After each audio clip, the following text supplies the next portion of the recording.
Oi gente, eu sou a Kizzy e esse é o canal Programação Dinâmica. No vídeo de hoje eu vou explorar aqui com vocês formas de lidar com variáveis categóricas no Pandas.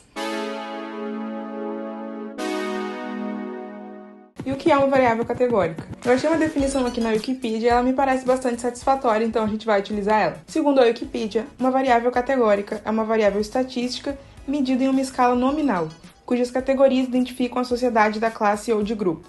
O gênero seria um exemplo de uma variável categórica, com as duas classes ou grupos masculino e feminino. Podemos citar outros exemplos, como estações do ano, verão, outono, inverno e primavera. E a gente poderia colocar em contraposição com variáveis numéricas, então vamos supor que a gente está pensando na idade de pessoas. Quando a gente olha para a idade, a gente pensa nos números, né? Eu tenho 27 anos, você pode ter 25, 23, 22, 13, 40, enfim. Uma idade é um número, isso é uma variável numérica. Mas se a gente transformar essa idade numa classe, então se a gente dividir as pessoas em crianças, adultos e idosos, a gente vai não mais tratar da idade, mas sim de uma categoria referente à idade. E aí a gente vai ter transformado a idade numa variável categórica. Então tá bom, a gente começa aqui no nosso notebook com o comando universal para os nossos vídeos de pandas, que é import pandas spd.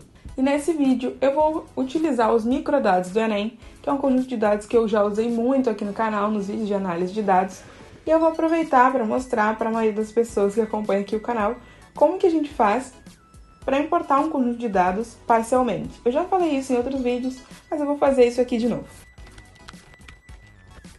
Antes de mais nada, a primeira coisa que eu vou fazer é indicar que eu não quero importar nenhuma linha do meu conjunto de dados. Eu vou importar 0 linhas. E eu faço isso com esse parâmetro aqui, anyRows. Você pode pensar que eu tô muito louca fazendo isso, mas tem um motivo. Mas antes de falar o motivo, eu vou visualizar o conjunto de dados aqui. Obviamente não tem nenhuma informação, não tem nenhuma linha. Mas tem o quê? As colunas do meu conjunto de dados. Como eu tô lidando com um conjunto de dados grandes, essa é uma maneira de eu explorar as colunas que tem nele. Existe uma outra forma? Existe. Antes mesmo de abrir o conjunto de dados, eu poderia olhar o dicionário dele. Mas se eu quero de maneira rápida olhar aqui no meu notebook as colunas, eu posso fazer dessa forma. Porque assim eu consigo a lista de colunas desse conjunto de dados. Isso me ajuda por quê? Porque agora o que eu vou fazer é, eu posso copiar essa lista toda aqui e eu vou criar uma variável de colunas. Eu vou selecionar as colunas que eu quero. E eu vou ficar com 2 colunas só, por incrível que pareça. Eu vou ficar com a nota dos alunos em matemática, que é essa variável aqui. E eu vou ficar com essa coluna aqui, que é a última do questionário de dados socioeconômicos, que pergunta para os alunos em que tipo de escola eles estudaram. Essa é uma coluna que eu já sei que é categórica, como eu sei disso olhando o dicionário. Vou mostrar para vocês. Bom, então aqui, ó, tá o dicionário dos dados do Enem. Tem muitas variáveis, muitas colunas, né, como a gente falou. A última coluna é: em que tipo de escola você frequentou o ensino médio? Variável alfanumérica, ele indica aqui, porque são letras, é uma variável categórica. E a explicação dela, a descrição tá aqui. Vou voltar para o notebook e vou então fazer o que eu falei. Eu vou selecionar apenas 2 colunas. E agora eu vou fazer o quê? Agora eu vou de fato importar o meu conjunto de dados só com essas 2 colunas. Vou copiar o comando aqui de cima. Só que o que eu vou fazer agora? Eu vou acrescentar o parâmetro useCalls e vou passar a minha variável de colunas que eu criei ali em cima. Para isso, evidentemente, eu tenho que rodar essa linha e aí sim importar o conjunto de dados. E agora a gente vai conseguir ver as nossas 2 colunas. Opa! Faltou, obviamente, tirar o 0 aqui, porque aí não vai funcionar. Então agora sim. Se no seu computador demorar muito para rodar, ainda assim, mesmo que sejam só 2 colunas, porque são 5 milhões de linhas, eu recomendo que você mantenha o parâmetro anyRows e selecione um número de linhas que o seu computador consiga lidar. Mas tem um detalhe aqui. Falei para vocês que a gente está lidando com essa variável aqui que a gente já sabe que é categórica. E existe uma forma da gente indicar isso na importação dos dados. Então, além de adicionar as colunas aqui, a gente já pode especificar com o parâmetro dtype que a coluna Q027 é do tipo categórica. E aí eu vou rodar de novo aqui. Agora, se a gente utilizar aquele comando que a gente já está acostumado a utilizar aqui no canal, que é o info, a gente vai ver que ele entende a coluna nota como um float e a coluna Q027 como categórica. Antes de continuar, eu vou me livrar dos valores ausentes. Aqui a gente tem como ver quantas linhas são nulas para cada coluna. E a gente vê que para a questão 0,27 não tem nenhuma linha nula. Para a questão da nota de matemática tem mais de 1 milhão. Isso provavelmente são pessoas que não fizeram a prova. E eu não quero essas notas aqui, elas estão me atrapalhando. Eu vou utilizar então um comando que é para eu eliminar todos esses valores ausentes. E eu posso fazer in place. O in place aqui ele serve para eu dizer para o Pandas que eu quero substituir nesse objeto aqui, data frame, que eu estou passando para ele alterar direto no original. E aí se a gente usar o info de novo, na verdade se a gente usar o isNA de novo e somar, a gente vai ver que agora a gente tem 0, 0. E se a gente usar o info de novo, a gente vai ver que diminuiu o número de linhas, porque a gente não se livrou daquelas 1.600.000 linhas em que a nota de matemática era nula.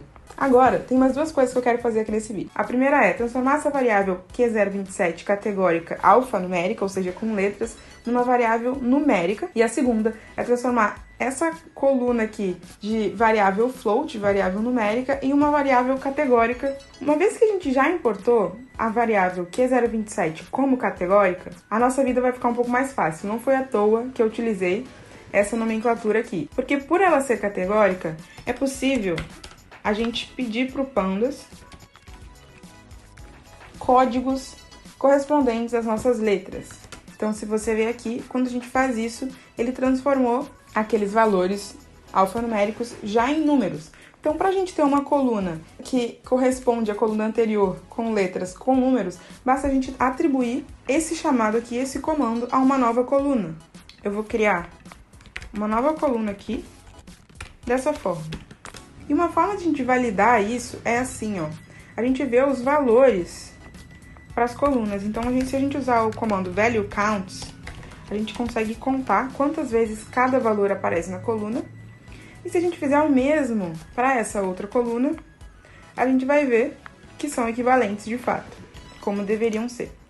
Bom, os valores aqui eles vêm ordenados em ordem decrescente, mas dá pra gente perceber que de fato as categorias são equivalentes. E a outra transformação que eu disse que eu ia fazer é transformar a coluna de notas de matemática em uma variável categórica.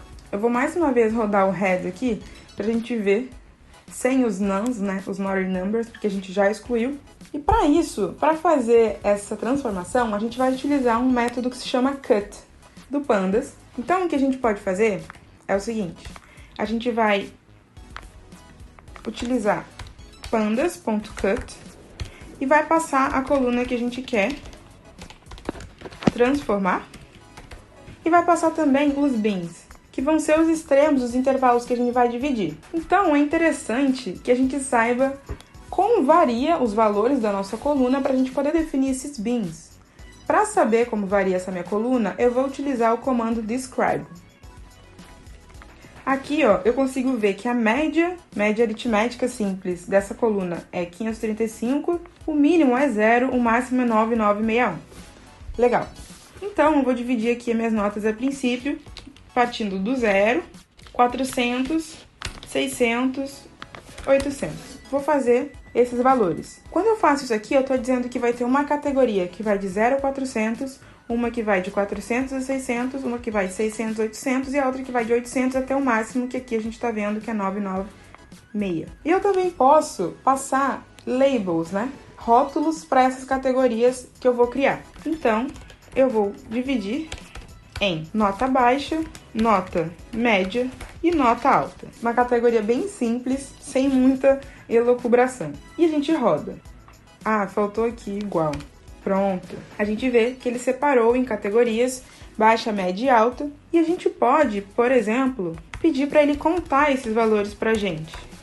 Olha, ele está me dizendo que ficaram 2.600.000 notas na classe média, o que eu acho que deixou muito concentrado. Então, eu poderia, por exemplo, tentar dividir essa classe. Então, isso seria mais um valor aqui no meio, para isso ficar mais diluído. E aí, eu poderia criar aqui uma variação, também bem simples a nomenclatura, sem muito pensar sobre isso. Não é esse o objetivo, mas eu vou fazer de novo para a gente ver. E aí, a gente consegue distribuir melhor essas categorias. Bom, existe essa possibilidade e isso já é muito legal. Para a gente transformar isso numa nova coluna, basta a gente chegar aqui e atribuir. Mas antes de fazer isso, eu vou mostrar uma variação desse método, que é o qcut. que é uma forma de eu fazer essa divisão em categorias, mas sem fazer explicitamente essa divisão dos bins. Com esse QCut, eu consigo, ao invés de passar os bins, passar para ele o número de categorias que eu quero que ele divida. E ele faz essa divisão para mim. Então, eu vou copiar esse mesmo comando, porque eles são de fato muito parecidos. O que vai mudar aqui é o seguinte, eu vou botar um Q aqui e eu vou trocar esse bins por um número. Aqui a gente estava com 4 categorias, a gente tem 4 labels e eu vou transformar isso no número 4. Vou tirar o value counts primeiramente e só vou rodar assim, legal. Na verdade, eu vou mostrar para vocês uma coisa antes, eu vou tirar esse labels daqui pra gente ver que ele mostra, se a gente não der um nome para a categoria, o nome que ela vai ter vai ser o próprio intervalo. Então aqui, ó, ele mostra que as categorias são de 0 a 455, 455 a 516, 516 a 600, 600 a 900. Se eu pedir para ele fazer o value counts, a gente vê o que ele está buscando aqui. E talvez você tivesse se perguntado, como ele faz essa divisão? O que ele está fazendo? Ele está distribuindo em categorias igualmente distribuídas. E isso é bem útil também quando a gente está lidando com alguns tipos de modelos, que a gente quer transformar a variável em categórica de uma maneira igualmente distribuída. Quando eu fiz assim de olho, né, da minha própria cabeça, a gente viu aqui em cima que ficou muito mal distribuído. E dessa forma aqui, a gente garante que a gente vai ter 4 categorias com mais ou menos o mesmo número de estudantes em cada uma delas. E a gente pode fazer isso com os labels da mesma forma que a gente fez antes, rodar. E aí sim, agora eu vou gerar uma nova coluna naquele meu dado que armazena essa minha informação. Então, eu vou chamar de nota de matemática, grupos. E aí, vamos mais uma vez fazer um head aqui. E olha que bacana.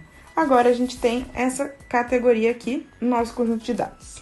Era isso que eu queria mostrar para vocês, como lidar com variáveis categóricas no Pandas, explorando alguns parâmetros e métodos. Acho que funcionou bem, espero que vocês tenham gostado. Compartilha com alguém se fizer sentido, se inscreve no canal, deixa um comentário para apoiar o nosso trabalho. Muito obrigada e até a próxima!